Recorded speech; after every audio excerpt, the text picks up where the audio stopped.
1 Coríntios capítulo 1, versículo 21. Quem já achou, diga amém.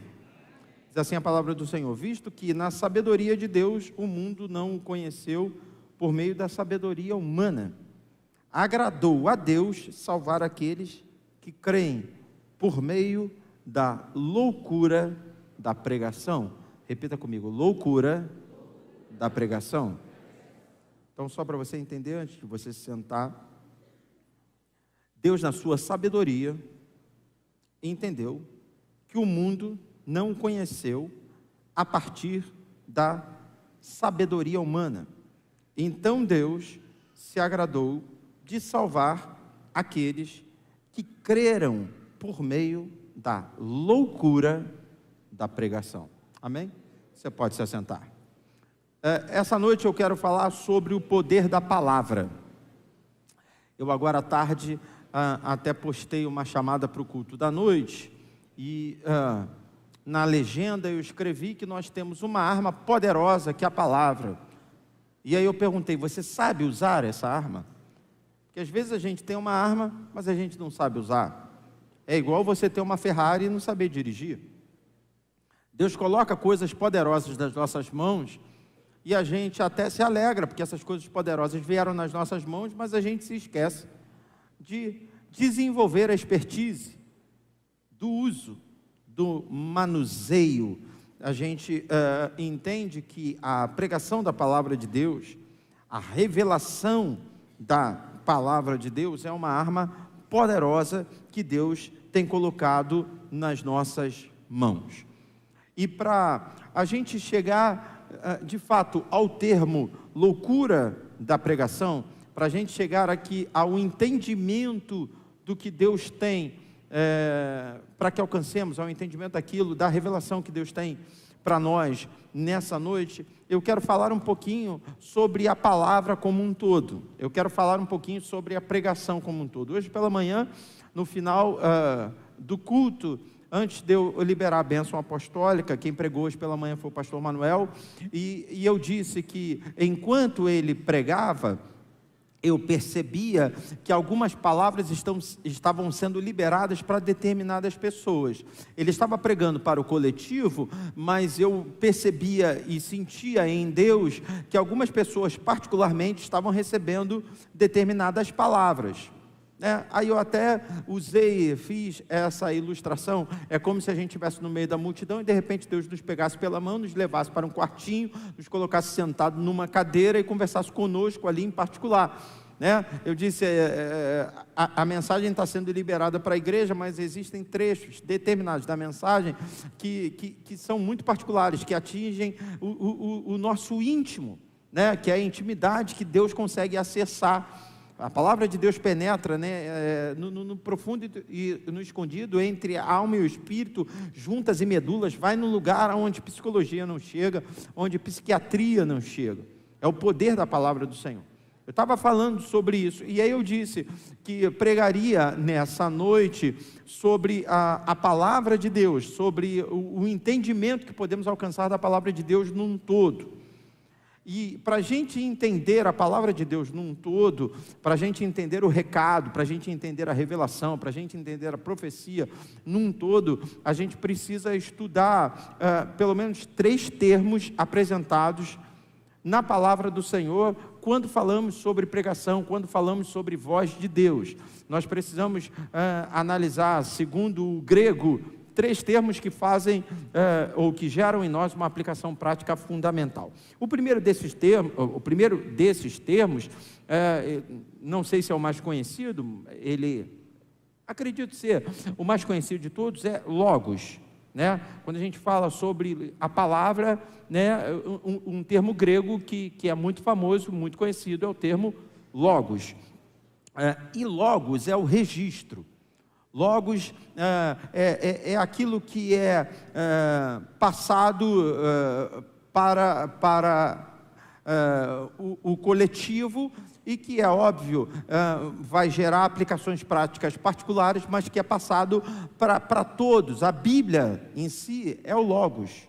né? Quando a gente tem acesso à escola bíblica dominical e quando é compartilhado com a gente algumas histórias bíblicas, a gente está acessando o Logos, né? Quando, por exemplo, no seminário a gente estuda a síntese bíblica e a síntese bíblica vem mostrando, sabe, os acontecimentos.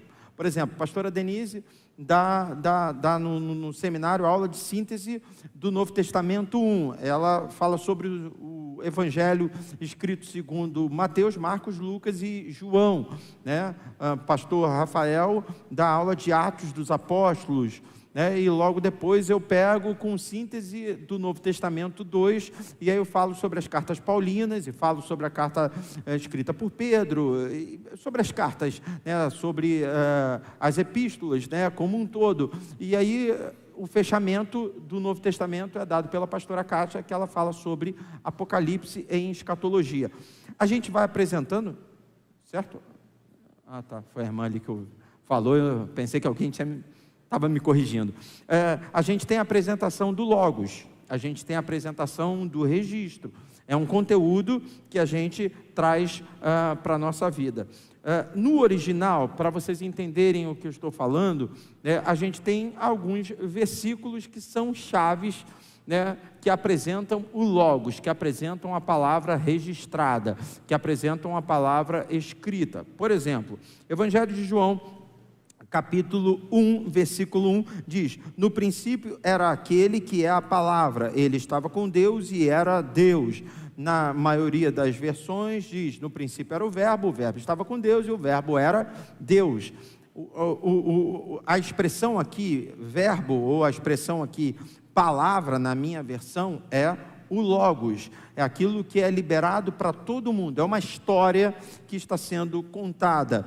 Um outro versículo-chave, Evangelho de João, capítulo 14, verso 23, diz assim: respondeu Jesus: se alguém me ama, guardará a minha palavra, meu Pai o amará, nós viveremos, nós viremos a Ele e faremos nele morada. Essa expressão aqui, se alguém me ama, guardará a minha palavra, é o Logos, guardará os meus mandamentos, guardará aquilo que eu deixei como um passo a passo, né, um manual de instrução para que a gente viva bem. Um último versículo que eu quero compartilhar com você, um último não, mas mais um versículo que eu quero compartilhar com você, 2 Timóteo capítulo 2, versículo 15, diz: procure apresentar-se a Deus como obreiro aprovado, que não tem do que se envergonhar e que maneja corretamente a palavra da verdade. Estamos falando do Logos, estamos falando do ensinamento. Até aí, está tudo bem? Os irmãos estão comigo? Ok? Então, quando você ouve falar na palavra de Deus como Logos, você ouve sobre o registro, sobre o manual de instrução, sobre aquilo que a Bíblia deixa para nós no coletivo, sobre a história. Você conhece a história de Elias, você conhece a história de Eliseu, você conhece a história do cativeiro egípcio e depois da libertação através da instrumentalidade de Moisés. Você conhece a história da peregrinação no deserto, a entrada em Canaã. Depois você conhece a história dos juízes que regeram Israel durante vários anos. Depois você conhece a história de Saul, o primeiro rei. Depois a história de Davi, o segundo rei. Depois a divisão do reino do norte com o reino do sul. Tudo isso é registro, tudo isso é a palavra de Deus, tudo isso é Logos. A gente está falando, por exemplo, da legislação, a gente está falando sobre os 10 mandamentos, é uma outra passagem, um outro trecho-chave para a gente entender o Logos de Deus.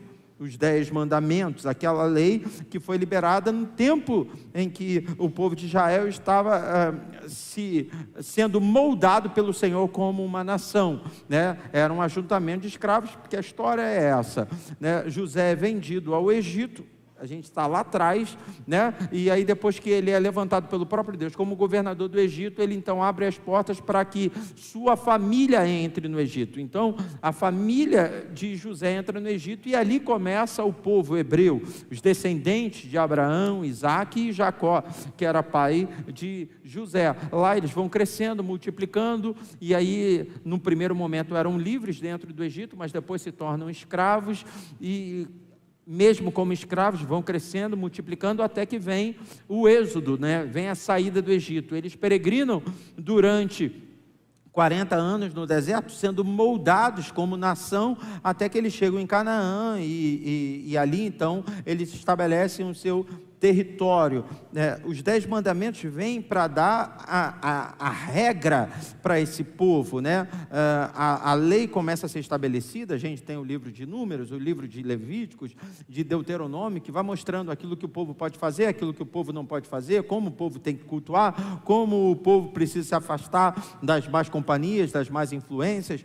Tudo isso, todo esse registro é o Logos. Tá? A palavra grega que fala acerca de tudo isso é o Logos, né?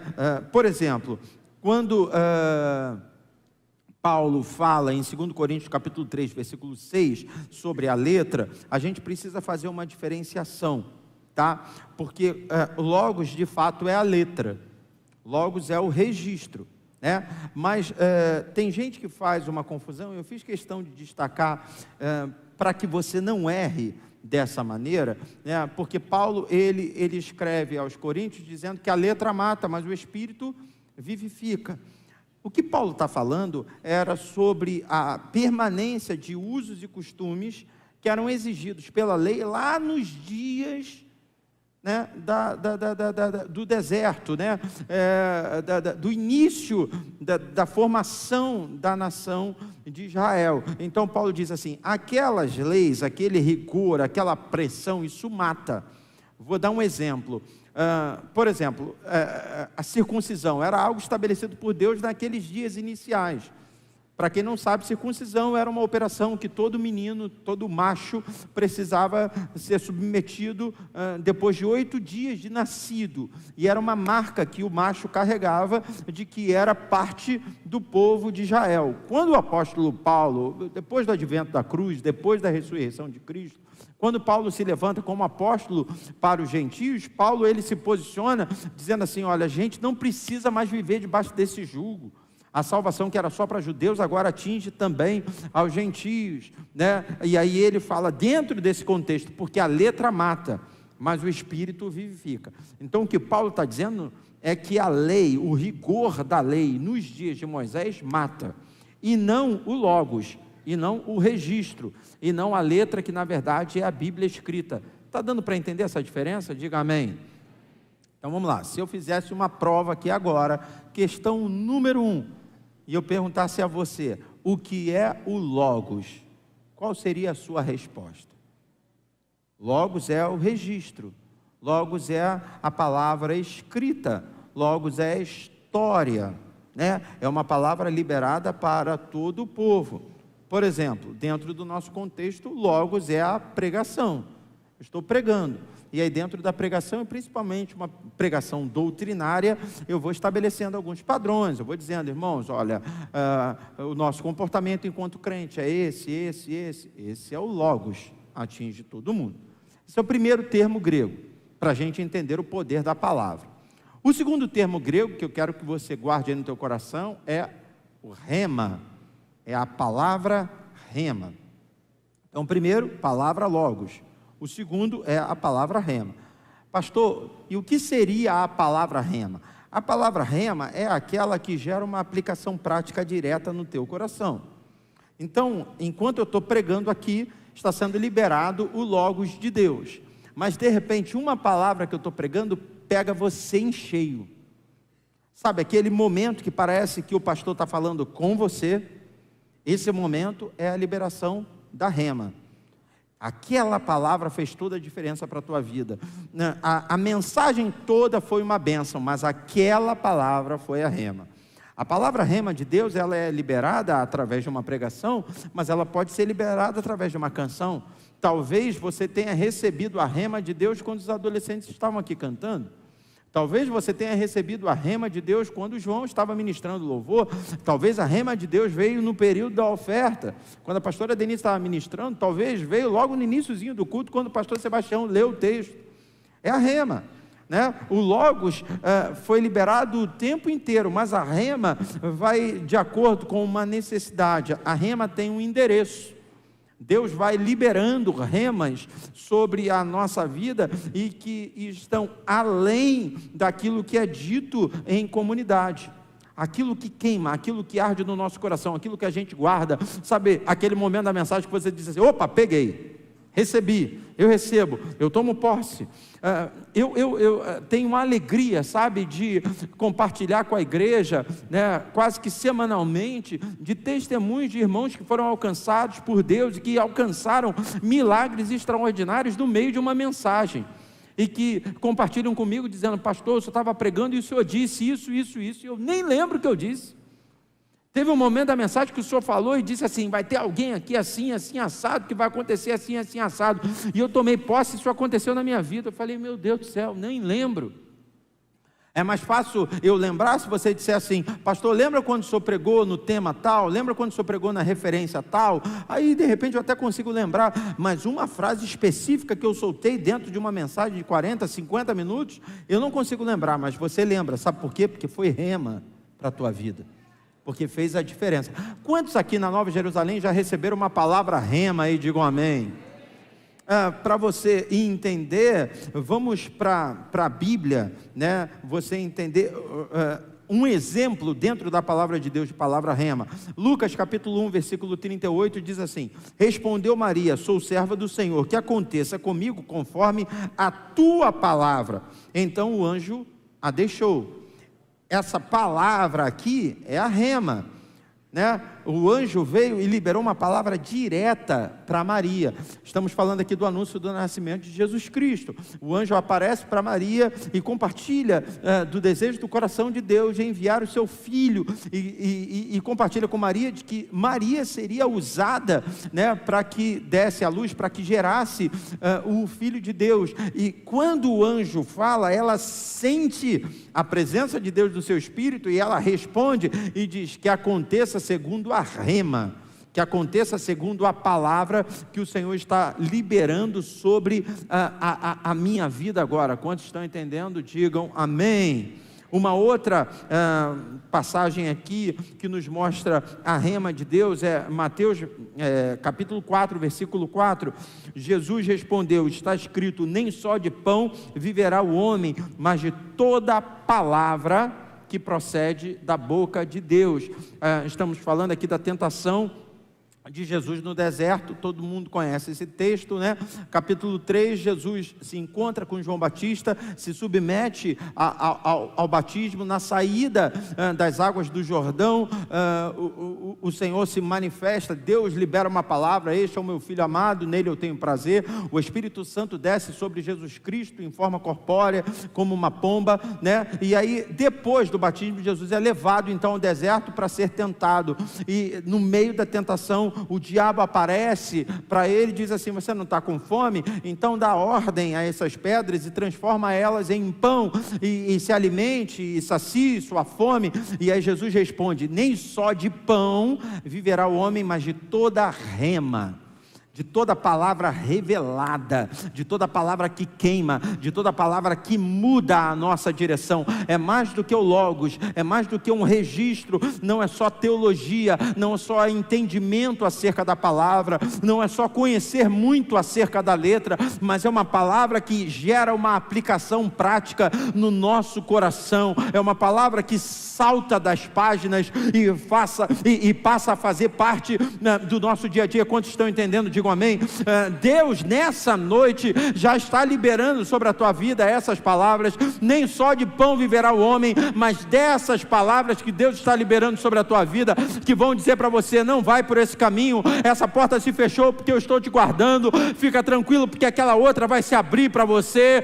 Não se preocupe, essa doença não é para a morte, eu vou te curar. Sabe, o teu marido, eu vou salvar ele, eu vou trazer ele para perto dos irmãos. Sabe, esse carro que você acha que deu perda total, não, eu vou liberar recursos para que você conserte ele vai continuar sendo bênção. Sabe, essa casa que parece uma utopia, um sonho inalcançável, eu vou colocar nas tuas mãos as condições para comprar. São palavras remas que Deus vai liberando sobre a nossa vida, a partir do logos, a partir do registro, a partir da Bíblia. Eu tomo posse, eu gero uma aplicação prática, e é impressionante, da noite para o dia, numa fração de segundos, no instalar de dedos, tudo muda.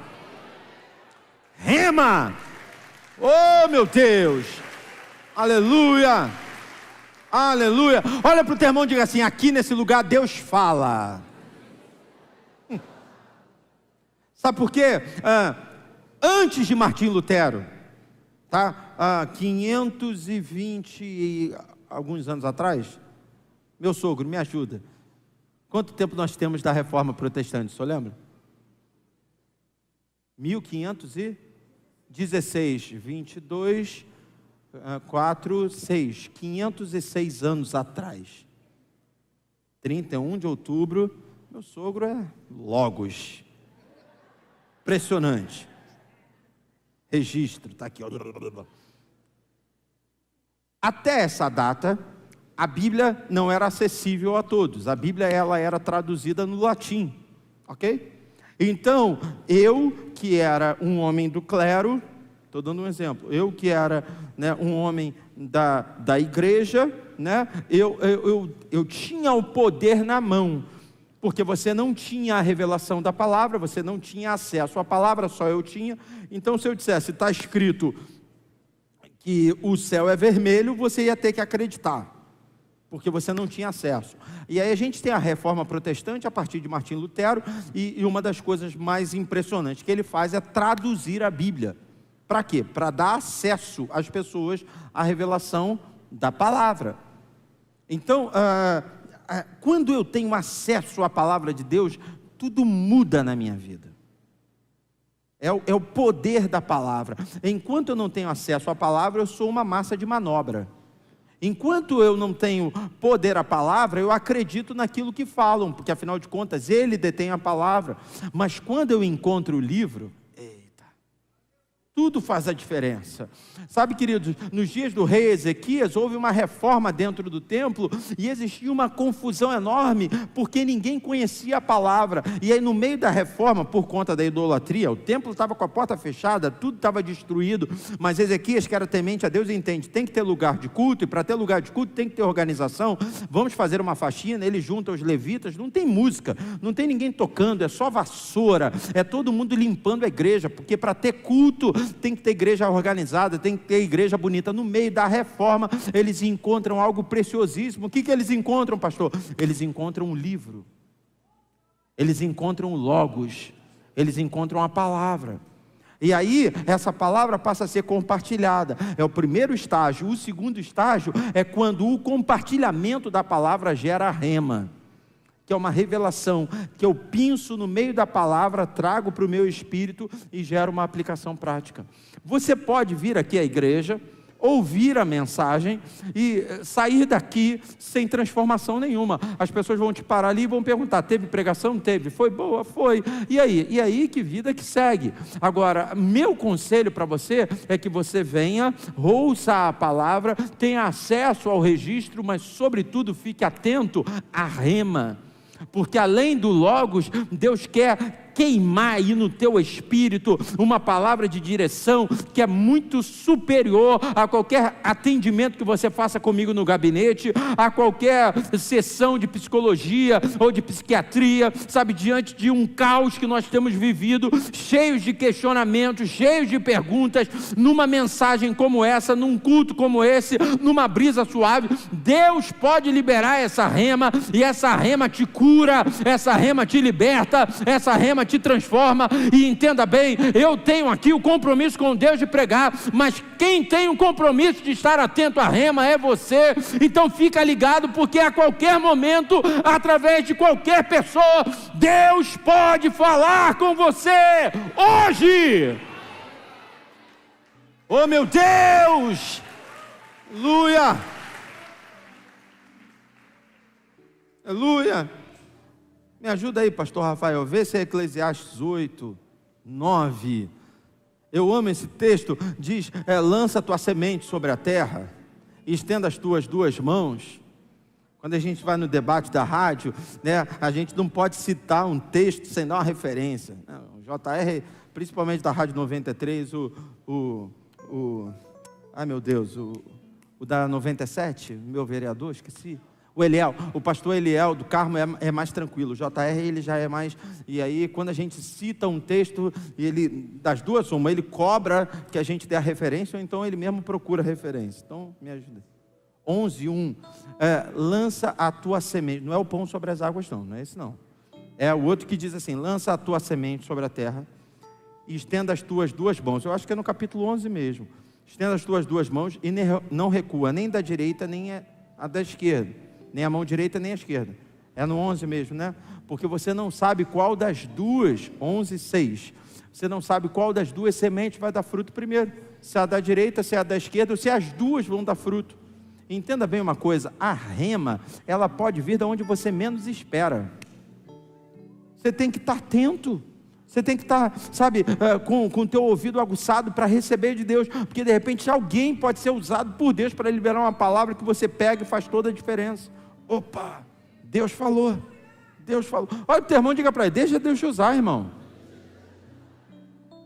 Não é para a gente ser inconsequente, sair falando que Deus mandou quando Deus não mandou nada, não é isso não. Só que Deus pode nos usar, da nossa maneira simples de ser, e nós precisamos estar atentos, porque às vezes Deus vai usar o pastor, mas às vezes Deus vai usar o irmãozinho que está aí do seu lado. Você entende essa palavra? Diga amém. Então deu para fazer a diferença aí, estabelecer a diferença entre logos e rema, ok?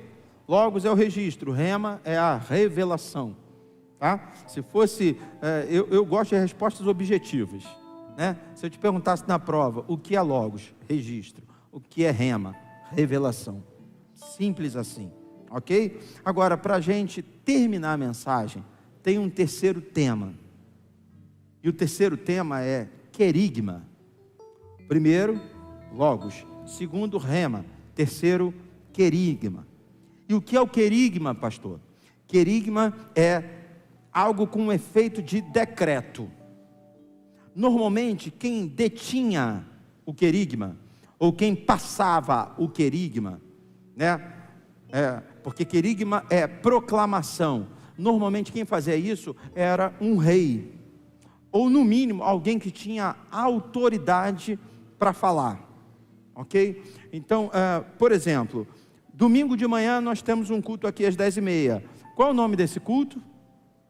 Culto pastoral. É o querigma. Quem é que faz o culto pastoral? O pastor. Pode ser um pastor da igreja, um pastor auxiliar, na ausência do pastor da igreja? Pode, sem problema algum, desde que esse pastor auxiliar esteja totalmente alinhado com o pastor da igreja.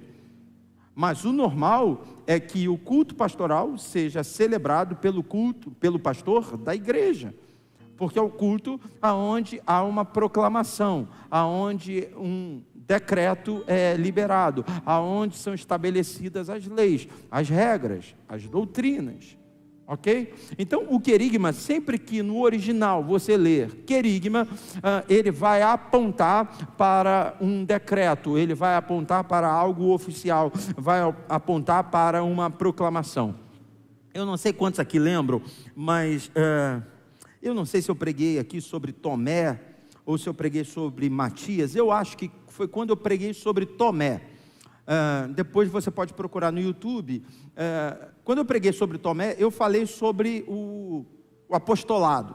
Eu falei sobre o significado da palavra apóstolo, né? Você sabe que do grego para o português não há uma tradução, né? Apóstolo, na verdade no grego é apóstolos, e no português é apóstolo, sem o S no final. Mas a maioria dos teólogos, dos estudiosos, dão como significado para a palavra apóstolo, mensageiro, por conta da etimologia, né? Quando você divide a palavra. Então, quando você divide o apó e depois tolos, né? Você chega à conclusão que é alguém que manda um recado, ou que é alguém que leva um recado, que é alguém que manda uma mensagem, que alguém que leva uma mensagem. E não tem nada de errado, porque nós tínhamos o Colégio Apostólico de Cristo, eram 12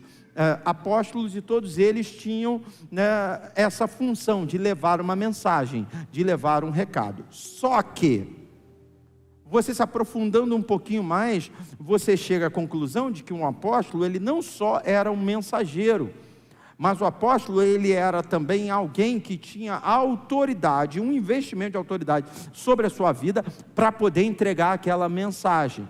Principalmente quando a gente vai lá para o Antigo Testamento, e a gente vê que a palavra traduzida pela Septuaginta, que é a versão grega do Antigo Testamento, para apóstolo, é exatamente uma palavra que era usada para um oficial de justiça, para alguém que trabalhava no Sinédrio. Eu falei sobre isso nessa mensagem quando eu preguei sobre Tomé.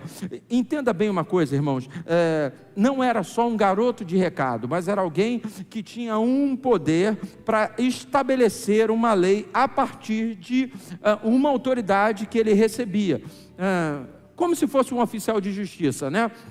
Você tem um processo, e aí esse processo ele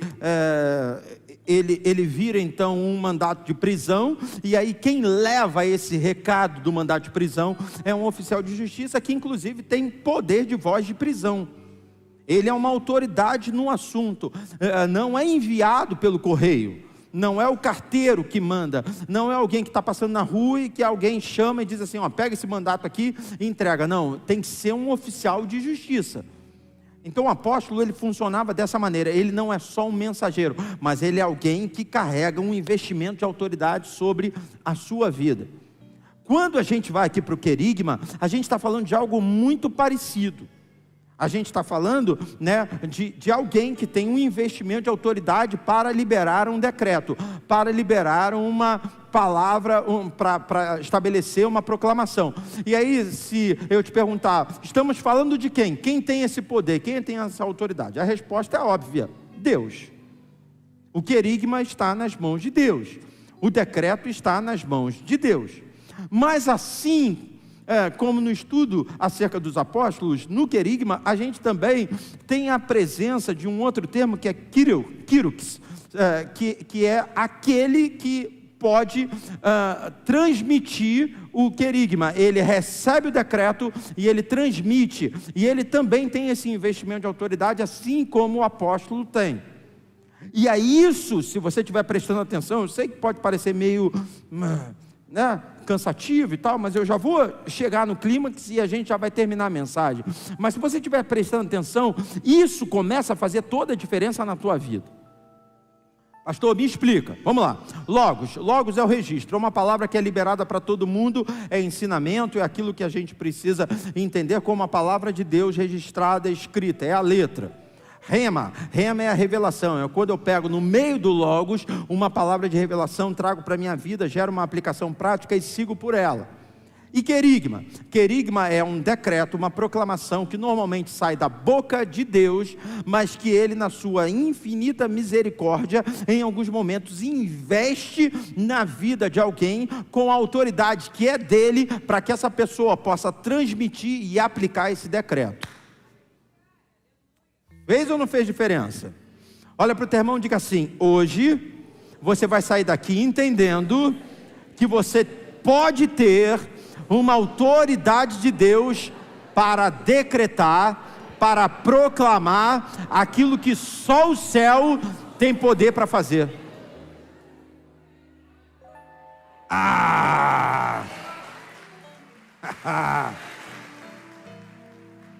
Sabe quando a Bíblia diz assim: quando você pisar a planta dos teus pés, o lugar onde você pisar, eu te dou por herança. Isso é querigma, é você chegar e determinar e dizer: é meu, Deus me deu. E eu sei que isso flerta, né? É uma linha muito fininha, muito tênue. Isso parece que namora, paquera arrogância. E a gente tem que vigiar, porque uma vez detentor do decreto, eu posso começar a me achar o cara, Eu posso começar a pensar que não é Deus que faz, sou eu. Então eu determino, eu falo. Entenda bem. O apóstolo, ele leva uma mensagem, ele tem autoridade sobre a mensagem, mas a mensagem nunca é dele, é de alguém que envia. Então entenda uma coisa, você pode até deter o decreto, você pode até deter a proclamação, você pode até ter a posse do querigma, mas sempre a fonte vai ser o Senhor. Você jamais vai fazer, mas em Deus você pode fazer. Quem é a fonte é o Senhor, quem faz é o Senhor. Mas hoje, levanta a sua mão e receba. Ele quer te dar autoridade para transportar, para levar, para trazer, para determinar a manifestação do sobrenatural na terra. Oh meu Deus, quantos aqui querem isso? Quantos querem isso? Quantos querem isso? O Espírito Santo estava queimando no meu coração. E aí é impressionante, né? Você vai lendo a palavra do Senhor e aí um monte de coisa vai sendo descortinado na sua cabeça. Eu vou lendo aqui rapidamente, só mais 3 minutos eu termino a mensagem, só para você entender. Mateus capítulo 3, verso 1 diz assim: naqueles dias surgiu João Batista pregando no deserto da Judéia. Pregando aqui é querigma. Lá no original, surgiu João Batista o quê? Decretando. Ele estava dentro do deserto, irmãos. Ele estava num lugar onde as pessoas não viam nada. Não era uma igreja confortável, com ar-condicionado. Não tinha propaganda na TV. Ele não estava vestido com o melhor terno. Pelo contrário, vestido de pele de camelo, comendo gafanhoto, chamando todo mundo de raça de víbora. Mas a Bíblia diz que multidões se juntavam e vinham de todas as partes para sentar e ouvir. Sabe por quê? Porque ele tinha autoridade. Ele tinha um decreto na mão. Oh meu Deus, deixa eu seguir aqui. Louvado seja o nome do Senhor. Mateus capítulo 21, verso 23 diz assim: Jesus entrou no templo e enquanto ensinava, aproximaram-se dele os chefes dos sacerdotes e líderes religiosos do povo e perguntaram: com que autoridade está fazendo essas coisas? Quem deu a ele tal autoridade? Sabe o que é isso? Querigma. Ele não era consagrado por homens, ele não tinha um investimento de homens. Era alguém que sempre foi visto como filho do carpinteiro, um nazareno, alguém que veio de um lugar que ninguém espera que saia nada, mas com uma autoridade inexplicável. Receba em nome de Jesus. Deus vai colocar na tua mão aquilo que vai confundir os sábios e os entendidos. Querigma é uma autoridade, é um decreto. Você chega e fala. Pastor, precisa de querigma. Irmão, senão ninguém para ouvir. Se o pastor não tem decreto na mão, se o pastor não tem proclamação na mão, se o pastor não tem autoridade, irmão, você teria muita coisa para fazer agora. Você poderia estar em outro lugar. Por isso que eu digo que flerta com arrogância, porque de repente um desavisado pode me ouvir falar o que eu vou falar agora e dizer assim: pastor Samuel está arrogante, mas eu tenho meu coração limpo diante do Senhor, porque eu entendo, se não for o Senhor na minha vida, eu não consigo fazer nada. Sabe por que você está aqui? Porque tem Deus aqui, irmão.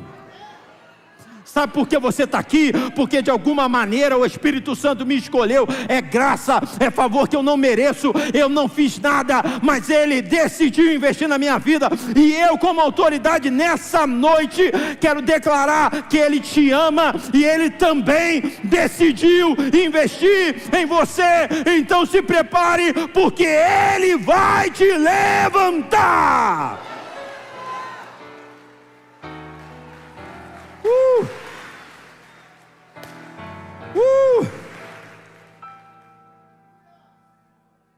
Louvado seja o nome do Senhor. Quer mais? Posso ir mais um pouquinho? Logos é a palavra registrada, liberada para todas as pessoas. Rema é a palavra de Deus revelada. Pode ser para uma ou mais pessoas, mas é aceita de acordo com a fé que queima no nosso coração. Eu pego essa palavra, trago ela para dentro de mim. Querigma é o decreto, é a palavra que gera mudança, é fruto da soberania de Deus. E disse Deus: haja luz e houve luz. Ponto. É decreto. É decreto. Sabe, tem coisas que eu olho, Deus só vai fazer se você aceitar como rema, né? Tem pedidos que eu clamo ao Senhor, você só vai ser curado se você tiver fé. Tem outros que é decreto,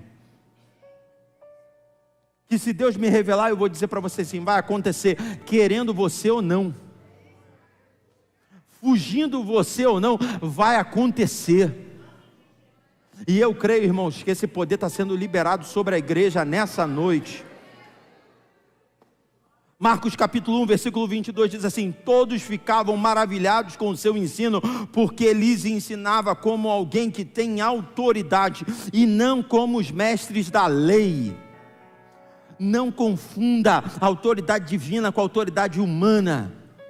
A autoridade divina é algo inexplicável, vem do Senhor, está acima de qualquer esforço humano. Deus decide e investe na nossa vida, e aí a partir desse investimento a gente tem que fazer a nossa parte, mas não é uma capacidade que vem a partir do nosso intelecto. 1 Timóteo capítulo 2, versículo 7 diz assim: para isso fui designado pregador e apóstolo, mestre da verdadeira fé aos gentios, digo-lhes a verdade, não minto. Paulo falando para Timóteo, Paulo dizendo para Timóteo: eu tenho na mão um decreto, eu tenho na mão o querigma. A gente leu lá no início, né? O texto base para a nossa mensagem, 1 Coríntios capítulo 1, verso 21, que diz assim: visto que na sabedoria de Deus o mundo não o conheceu, por meio da sabedoria humana agradou a Deus salvar aqueles que creem por meio da loucura da pregação. Esse termo aqui é querigma. O querigma é a loucura da pregação, é gente olhando para a gente sem acreditar no que Deus está fazendo. O que para nós é a manifestação do poder de Deus, para o mundo é uma loucura. É loucura até para você. Você mesmo se olha e diz: não é possível que Deus vai fazer isso através da minha vida. Deus não só vai surpreender quem estava à sua volta, Deus vai te surpreender. Algumas coisas vão acontecer na tua vida que você vai olhar e vai dizer assim: meu Deus do céu, mas eu jamais imaginei, nem nos meus sonhos mais dourados eu imaginei que Deus pudesse fazer isso. Sabe por quê? Porque Ele tem poder para fazer o que Ele quiser. Estamos falando de decreto. Olha esse texto: ao cair da tarde daquele primeiro dia da semana, estando os discípulos reunidos, portas trancadas por medo dos judeus, Jesus entrou e pôs-se no meio deles e disse: Pai seja convosco. Jesus passou pela parede e se apresentou aos discípulos. Tendo dito isso, mostrou-lhes a mão e o lado, e os discípulos alegraram-se quando viram o Senhor. Novamente Jesus disse: Pai seja com vocês, assim como o Pai me enviou, eu os envio. E com isso soprou sobre eles e disse: recebam o Espírito Santo. Quantos creem que Deus está aqui para soprar sobre nós? Digam amém. Agora presta atenção, eu vou falar uma das coisas mais polêmicas em toda a teologia. Eu vou confessar para vocês que quando eu separei esse texto, eu disse: não vou falar sobre isso não. Vou falar. Só que Deus disse para mim: não fala. Olha o que diz o verso 23: se perdoarem os pecados de alguém, estarão perdoados. Se não os perdoarem, não estarão perdoados. Entenda bem. Olha só, estou falando que é polêmico, porque quem é que tem poder para perdoar pecado, irmão? Deus, Jesus, amém? Só que aqui nesse texto a Bíblia diz que Jesus sopra o Espírito Santo e diz para os discípulos, repita, discípulos, gente como eu e você. Jesus diz para eles assim: se vocês perdoarem os pecados de alguém, os pecados serão perdoados. Se vocês não perdoarem, os pecados não serão perdoados. Aí você vai dizer assim: Deus deu então aos discípulos o poder de perdoar os pecados. E entenda bem, Jesus continua sendo o único que tem poder para perdoar pecados. Só que Deus pegou um decreto e colocou na mão dos discípulos e disse assim: eu vou dar a vocês o discernimento e a sabedoria para, a partir do arrependimento que vocês vão ver, liberar destino para quem estiver arrependido diante de vocês. Você está entendendo isso? Diga amém. Irmão, eu sei que isso é polêmico, e eu não estou falando aqui, não estou pregando para menino, tá? Porque se você não vive uma vida de arrependimento, como você vai conseguir estabelecer destino na vida de alguém?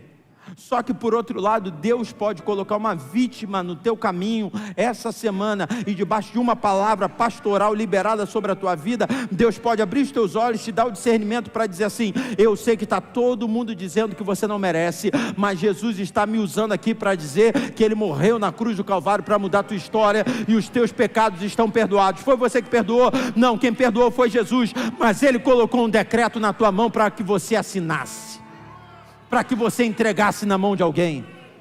Você está entendendo isso, irmão? É uma chave que abre ou fecha a porta. Ou você acha que quando eu oro por alguém e esse alguém é curado, o poder está em mim?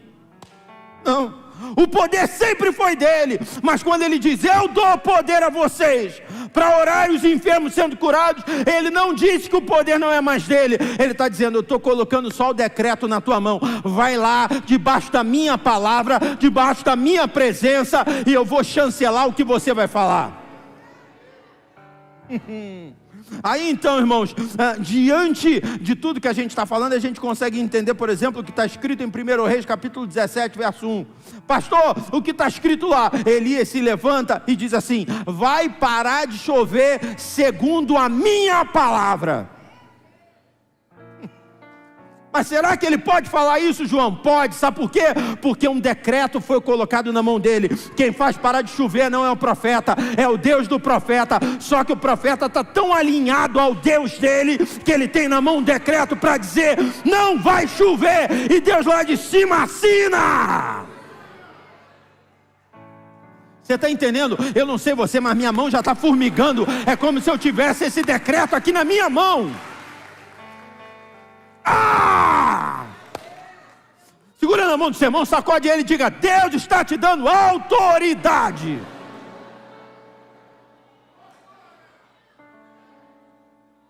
Fica de pé aí no seu lugar, irmão. Coloca para mim aí, por favor, na tela, Isaías capítulo 61. Eita! Já pegou aí, irmão? Já pegou? Bota para mim aí, por favor, irmão.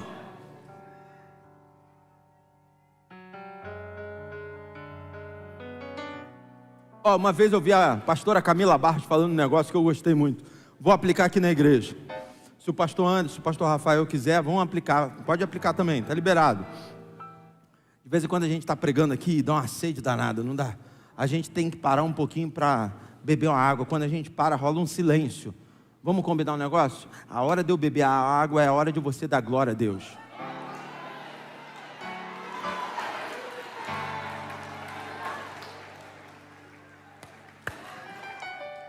Vou beber água na pregação inteira agora, irmão. Cadê? Coloca aí, irmão. Oh, meu Deus. Não, vou ter que beber mais água. Isaías capítulo 61, versículo 1. Não achou, não? Se não achou, eu vou aqui, hein? Vou daqui. Achou? Vem comigo então, vamos ler juntos. 1, 2, 3. O Espírito...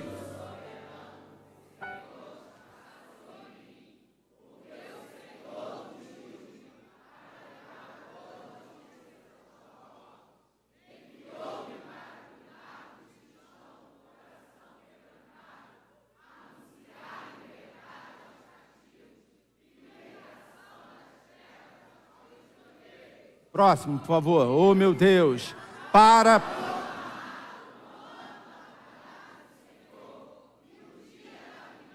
Segura na mão do seu irmão e leia com ele. Próximo. Oh, meu Deus. E dar.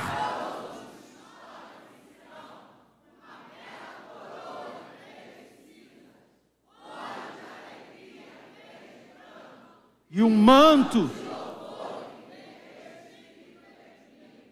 E eles serão chamados.